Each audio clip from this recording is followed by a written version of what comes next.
Hello everyone, welcome to power physics KV. आज इस video में हम कुछ फ्रीक्वेंटली आस्क्ड क्वेश्चंस डिस्कस करेंगे from the topic lens makers formula.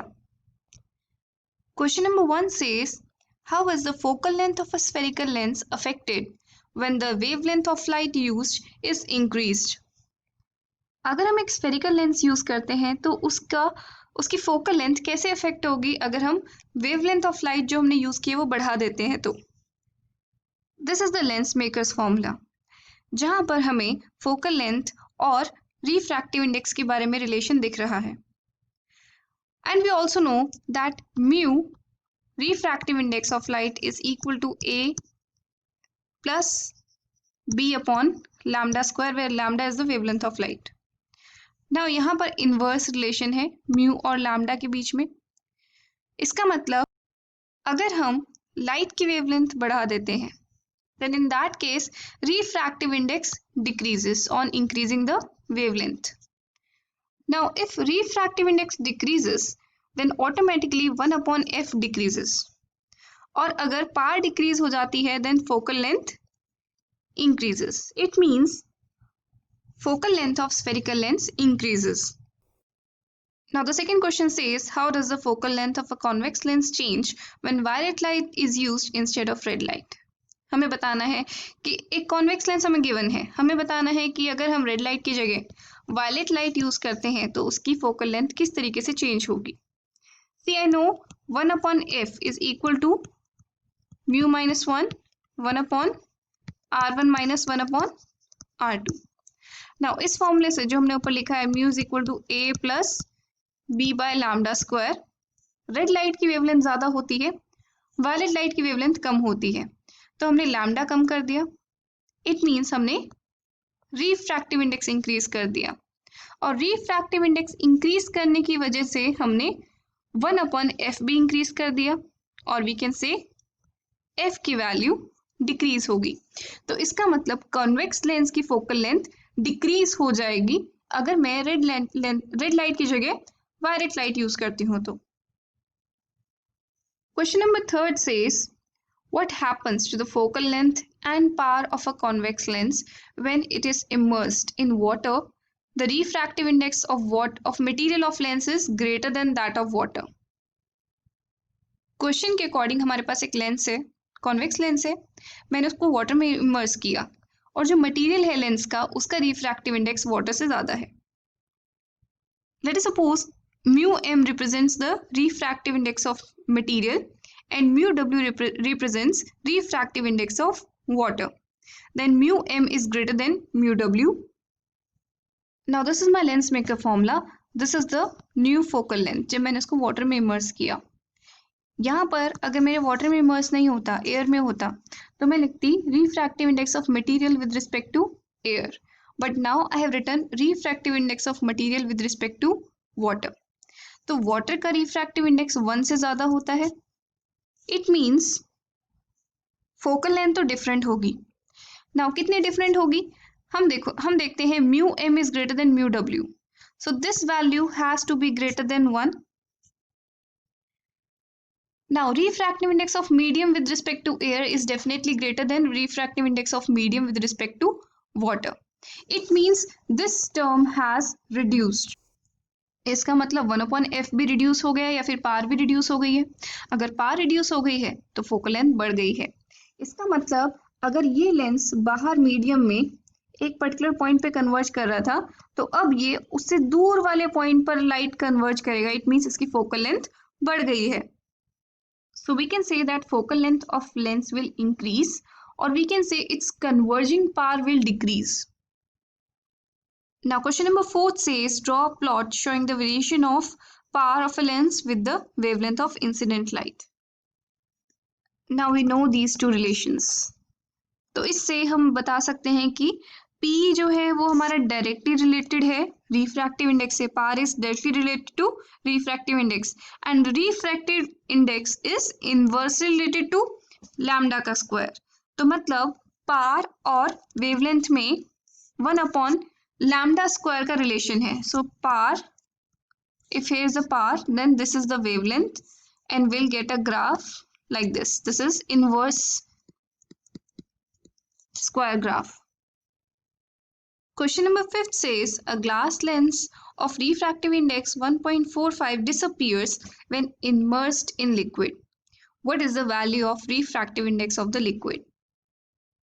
Late us suppose मेरे पास एक लेंस था, मुझे नहीं पता क्या कौन सा लेंस है, कॉन्वेक्स लेंस है, कॉनकेव लेंस है. मैंने उसको एक लिक्विड में इमर्स किया एंड इट डिसअपियर्ड. वो कंप्लीटली डिसअपियर हो गया.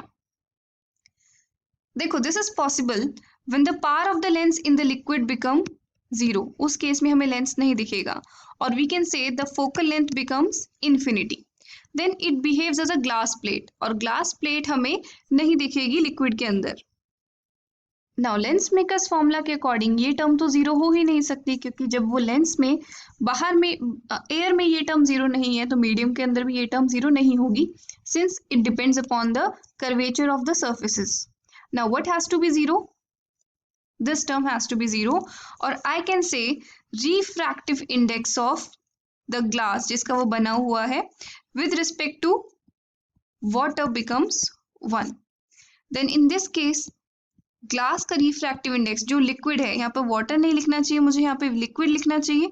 Refractive index of glass is should be equal to the refractive index of liquid. तो लिक्विड का रिफ्रैक्टिव इंडेक्स कितना होगा?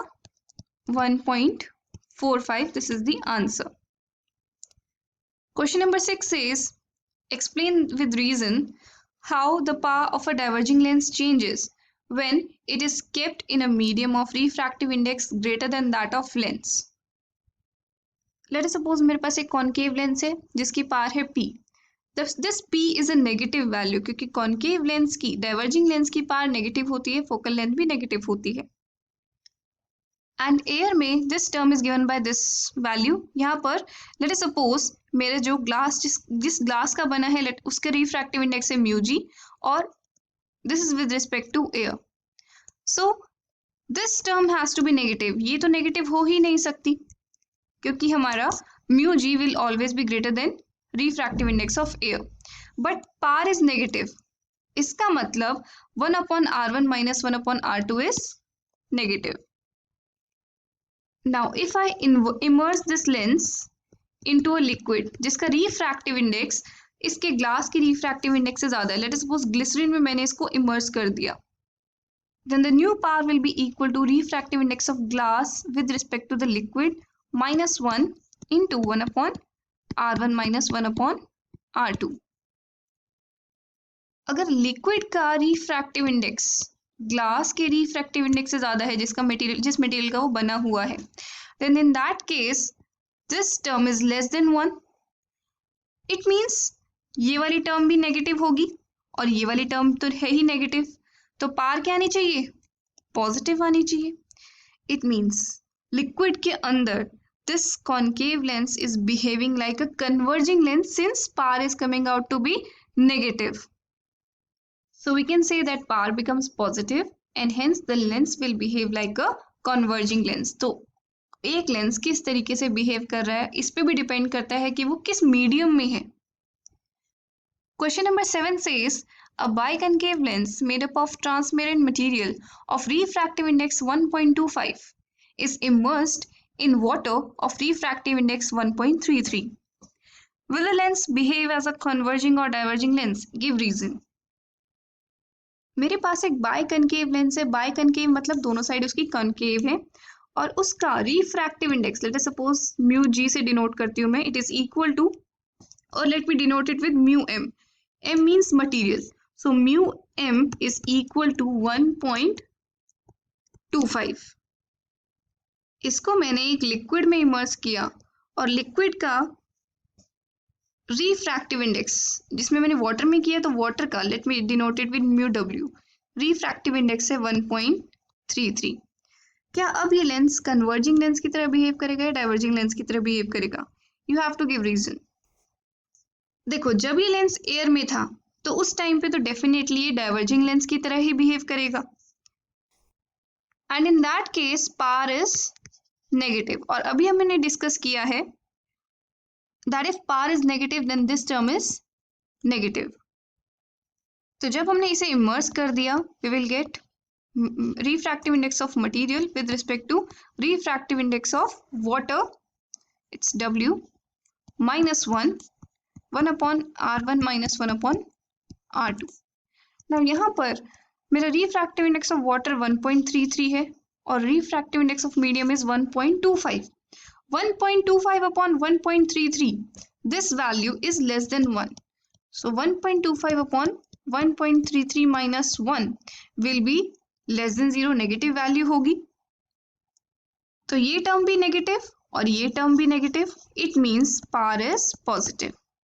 तो हमने ये प्रूव कर दिया कि this biconcave lens is going to behave like a converging lens since the resultant power is coming out to be positive, and we have to write all this to give reason. Now question number 8 says a biconvex lens made up of transparent material of refractive index 1.25 is immersed in water of refractive index 1.33. Will the lens behave as a converging or diverging lens? Give reason. एक biconvex lens है, मतलब उसकी दोनों sides convex हैं और ये जिस material का बना हुआ है उसका रिफ्रैक्टिव इंडेक्स है 1.25. इसको मैंने वाटर में रखा है, वाटर का रिफ्रैक्टिव इंडेक्स है 1.33. हमें बताना है कि कन्वर्जिंग लेंस की तरह बिहेव करेगा या फिर डाइवर्जिंग लेंस की तरह बिहेव करेगा. Now the power of this lens in air will be given by this formula. This term is positive and power is positive क्योंकि ये एयर में कॉन्वेक्स लेंस की तरह ही बिहेव करेगा. It means this term is also positive. Now if I immerse it into liquid then this will be the new power. ये new power हो जाएगी और मटेरियल का रिफ्रैक्टिव इंडेक्स है 1.25, वाटर का रिफ्रैक्टिव इंडेक्स है 1.33.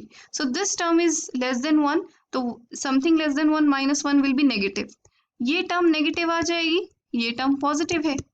It means the power of this immersed lens will be negative. और negative power किसकी होती है? Diverging lens की.